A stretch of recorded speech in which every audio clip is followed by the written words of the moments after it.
Baik, selamat datang kembali di media pembelajaran prakarya. Ini untuk media pembelajaran mata pelajaran prakarya kelas 9 untuk jenjang SMP semester ganjil. Jadi, untuk materi semester ganjil untuk aspek pengolahan di sini adalah untuk mempelajari pengolahan bahan pangan dari bahan dasar perikanan dan peternakan. Dan pada kali ini saya akan memberikan materi yaitu tentang pengolahan setengah jadi dari hasil peternakan dan perikanan. Nah, ini untuk penerapan materinya ini sudah kita bahas di minggu sebelumnya. Jadi mulai dari pengertian, jenis dan manfaat dari pengolahan setengah jadi. Kemudian ada hasil sampingan kita, sekarang fokus di setengah jadi. Jadi olahan pangan setengah jadi itu adalah olahan bahan baku pangan dengan proses pengawetan, baik pengawetan secara kimia, fisika maupun mikrobiologi menjadi aneka ragam olahan pangan setengah jadi yang selanjutnya digunakan sebagai bahan baku pangan. Di mana bahan pangan setengah jadi dari hasil perikanan dan peternakan tidak semuanya siap dikonsumsi ya. Jadi harus diolah terlebih dahulu sehingga baru bisa disajikan dan siap dikonsumsi. Nah, ini seperti di bawah ini adalah beberapa pengolahan. Jadi misalnya olahan yang setengah jadi berupa beberapa bahan tersebut harus diolah dulu, apakah dibakar, dikukus, apakah digoreng. Nah, itu baru bisa dikonsumsi. Jadi keuntungannya itu antara lain bisa diamati di depan. Nah, ya, terutama di sini adalah tahan lama, lebih kuat ya bahan tersebut. Kemudian dapat dikemas lebih ringkas, menghemat ruangan dalam penyimpanan dan lain-lain. Ini beberapa hasil olahan setengah jadinya, seperti peternakan perikanan, ada bakso, ada dendeng, ada terasi, tepung, ada telur asin, ada dendeng daging. Nah, bakso itu jadi itu bisa berasal dari daging juga yang dari peternakan ataupun dari perikanan, bisa dari bakso ikan. Jadi bentuknya bulat ya, daging dicincang kemudian dibentuk bulat. Ya, ini yang kita sebut sebagai bakso. Kemudian dendeng, jadi ini berupa lembaran dari cumi ya, ini misalnya dendeng cumi ya. Dendeng itu juga bisa dari perikanan, itu dendeng cumi, kemudian bisa dari peternakan juga ya, dendeng misalnya daging. Ini juga kaya akan protein, mineral kalsium, fosfor dan zat besi ya. Dan tentunya daya simpannya menjadi lebih lama. Ini harus dikeringkan dulu supaya kadar airnya hilang atau berkurang, kemudian diberikan bumbu baru digoreng. Kemudian ada terasi yang merupakan bahan dasarnya dari udang rebon. Nah, ini bisa diolah menjadi sambal ataukah apa namanya untuk bahan di nasi goreng dan sebagainya. Kemudian tepung rumput laut, jadi ini yang dari perikanan juga. Tepung laut ini biasanya disajikan kalau makanan khas Jepang itu berupa nori ya. Itu disajikan dalam bentuk makanan sushi seperti itu. Kemudian yang dari peternakan ini adalah telur asin yang berasal dari telur itik. Kemudian yang dari daging ini yaitu dari peternakan adalah dendeng daging, bisa dari sapi, bisa dari babi, bisa dari daging kerbau. Jadi dagingnya diiris tipis, kemudian dipisahkan antara lemaknya juga. Selanjutnya diisi bumbu, rempah, garam, gula dapur, gula merah, kemudian rempah, garam dapur. Nah, ini kemudian dijemur. Ada kornet, jadi daging yang dihaluskan, kemudian diisi bumbu, kemudian dikemas dalam bentuk kaleng atau saset.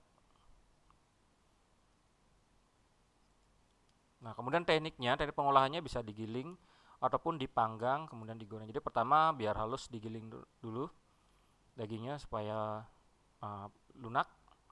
Kemudian diolah di setengah jadi, bisa pengolahannya bisa dipanggang ataukah digoreng. Nah, teknik pengolahannya, jadi untuk yang setengah jadi tersebut, tentunya di sini tujuannya adalah supaya bahan makanan tersebut menjadi awet atau tahan lama. Nah, tentunya perlu yang namanya teknologi atau teknik pengolahan, pengawetan ya. Jadi dengan tujuan membuat bahan pangan menjadi lebih lama, lebih tahan lama, bergizi untuk dikonsumsi juga, kemudian dapat dikonsumsi kapan saja dan di mana saja. Nah, kemudian untuk pengawetan sendiri di sini tekniknya ada 3 metode, yaitu secara fisik, secara biologi dan kimiawi. Ini yang kita akan bahas sekarang ya. Pengawetan secara fisik ini dibagi menjadi 3 lagi, dengan suhu rendah atau pendinginan, kemudian dengan suhu tinggi, pemanasan, dan pengeringan. Khusus untuk pengolahan perikanan dan peternakan, itu yang paling banyak digunakan misalnya adalah pendinginan ataupun pengeringan. Misalnya hasil olahan dari daging supaya tahan lama biasanya ditaruh di freezer. Nah, apapun tujuannya sekarang kita bahas ya.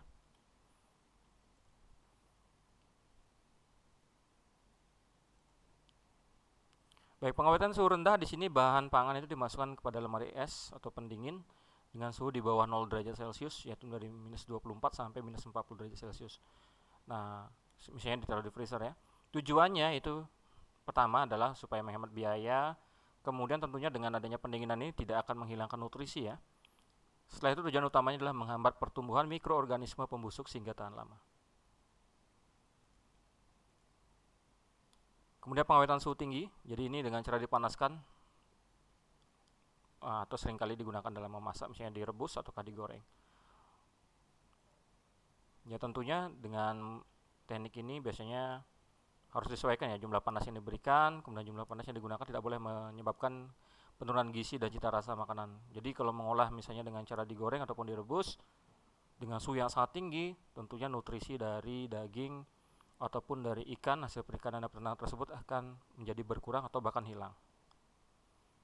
Tapi secara garis besar biasanya untuk teknik pengolahan perikanan dan peternakan ini adalah dengan suhu rendah ya, suhu rendah kemudian bisa dikeringkan. Nah, ini yang untuk yang suhu yang tinggi ya, tapi di sini kita tidak terlalu bahas karena untuk hasil perikanan dan peternakan itu hanya di suhu rendah saja, kemudian di pengeringan. Bisa juga di pengasapan ya. Nah, ini untuk pasteurisasi, ini khusus untuk yang pembuatan susu misalnya, supaya tahan lama ya. Kemudian ini untuk yang sayuran. Nah, kemudian pengawetan dengan pengeringan, jadi suatu untuk metode mengeluarkan atau menghilangkan sebagian air atau kadar air dari suatu bahan dengan cara penguapan air tersebut menggunakan energi panas, yaitu energi dari matahari ya.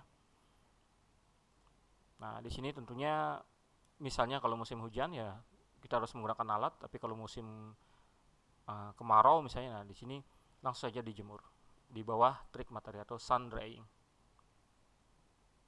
Ini biasanya digunakan untuk membuat dendeng, cumi atau dendeng daging. Kemudian yang biologi, nah ini mungkin tidak terlalu banyak. Ada fermentasi, ada enzim atau bakteri pada lactobacillus, tapi di sini untuk daging tidak ya. Tapi nanti kita bahas lagi. Nah, untuk yang enzim sebagai katalisator itu bisa bromalin, ada contohnya papain misalnya buah nanas atau dari getah pepaya yang berfungsi untuk melunakkan daging. Jadi ketika pengolahan daging ini supaya lebih lunak itu diberikan olahan misalnya berupa buah nanas sehingga dagingnya menjadi lunak. Ini yang dari untuk bakteri lactobacillus. Kemudian untuk pengawetan secara alami itu bisa secara penggunaan ini secara kimiawi ya. Yaitu bisa secara alami, kemudian menggunakan bahan tambahan makanan atau pengasapan. Nah, di sini yang untuk hasil perikanan dan peternakan yang paling banyak digunakan adalah pengasapan ataupun penggaraman juga bisa ya dengan secara pengawet alami, misalnya membuat ikan asin. Ini bahan alami, bahan buatan. Bahan alami apa saja? Di sini ada gula pasir, garam dapur, cuka, bawang putih, kunyit, keluak. Kemudian ini yang bahan tambahan makanan BTM. Ada asam benzoat, ada kalsium benzoat, ada sulfur dioksida, ada kalium nitrit, asam sorbat, zat pewarna. Nah, kalau jika yang hasil perikanan itu paling banyak misalnya digunakan garam dapur ya untuk ikan asin. Nah, ini pengasapan, jadi dikeringkan dulu sebenarnya. Tapi di sini digunakan ya supaya awet, yaitu dengan menggunakan asap dari pembakaran kayu. Ini misalnya untuk hasil yang setengah jadi ini, misalnya kalau di daerah Nusa Tenggara Timur ada namanya daging asap yang dikenal dengan nama daging sei, yang dari babi atau daging sapi dan yang lain. Begitu juga di daerah lain bisa juga menggunakan teknik yang seperti ini ya. Ataupun dari perikanan juga bisa yang namanya ikan asap, jadi diasapkan. Nah ini juga ya, dagingnya diasap. Kemudian pengemasan, ini beberapa pengemasan. Jadi setelah melaksanakan dan membuat misalnya olahan setengah jadi tersebut, sekarang perlu dikemas. Apa sih tujuannya pengemasan? Pengemasan kalau dilihat dari sini ada yang bersifat tradisional, juga bisa modern. Nah, kita amati dulu pengemasannya jenisnya apa saja. Jadi pengemasan di sini fungsinya adalah tentunya untuk melindungi produk dari kerusakan sehingga lebih mudah disimpan, diangkut, dan dipasarkan. Nah, fungsi lain memberikan nilai yang berbeda dari produk ya, menjadi sarana informasi dan iklan sebagai identitas produk, kemudian meningkatkan efisiensi. Nah, di sini sudah ada informasi ya, selain melindungi produk juga memberikan informasi dan sebagai sarana iklan. Itu juga di pengemasan yang tradisional. Nah, jenisnya, jadi berdasarkan struktur isi ada primer, ada sekunder, ada tersier, dan kuarter. Yang primer itu bahan kemasan yang langsung menguasai produk, misalnya kaleng botol, susu minuman, misalnya kaleng susu. Yang sekunder itu kemasan fungsinya utamanya melindungi kelompok kemasan lainnya, seperti kotak karton, jadi beberapa dus misalnya, atau beberapa botol minuman itu dimasukkan ke dalam karton. Kemudian yang tersier untuk penyimpanan, kemudian pengiriman atau identifikasi, kemudian kemasan tersier umumnya digunakan sebagai pelindung sarana pengangkutan. Jadi sudah dalam proses pengangkutan itu disebut dengan kemasan tersier dan kuarter. Berikutnya berdasarkan frekuensi atau banyak sedikitnya pemakaian, itu ada yang sekali pakai atau disposable, kemasan yang langsung dibuang setelah satu kali pakai. Contohnya makanan kaleng ya, bungkus permen, bungkus daun dari daging misalnya. Kemasan dipakai berulang kali atau multi trip, kemasan ini tidak dibuang oleh konsumen, akan tapi dikembalikan lagi pada agen penjual untuk kemudian dimanfaatkan ulang oleh pabrik, contohnya botol minuman. Kemudian di sini mungkin ada beberapa kemasan dari daging juga bisa diberikan lagi kepada agen penjual. Kemudian kemasan yang tidak dibuang atau semi disposable, kemasan ini biasanya digunakan untuk kepentingan lain di rumah konsumen, misalnya kaleng biskuit, kaleng susu, dan berbagai jenis botol misalnya, ataupun kaleng untuk tempat penyimpanan telur asin atau daging. Kemudian tingkat kesiapan pakai, ada yang siap pakai dan siap dirakit. Jadi bahan kemasan yang siap untuk diisi dengan bentuk yang telah sempurna sejak keluar dari pabrik, itu yang siap pakai, contohnya wadah kaleng dan sebagainya. Yang siap dirakit itu memerlukan tahap perakitan ya sebelum pengisian, misalnya kaleng dalam bentuk lempengan, kemudian dirakit dulu. Oke, demikian untuk materi ini. Selain itu untuk pengemasan itu ada yang bersifat tradisional, kemudian ada yang modern kalau dilihat dari jenis produknya. Untuk pengemasannya ya, jadi tradisional itu masih menggunakan misalnya daun pisang atau daun jati untuk daging. Kemudian yang modern itu bisa menggunakan kaleng, bisa menggunakan styrofoam dan lain-lain. Oke, demikian untuk materi hari ini, semoga bermanfaat. Silahkan bisa dicermati dan dipelajari ya. Sampai jumpa lagi di video berikutnya.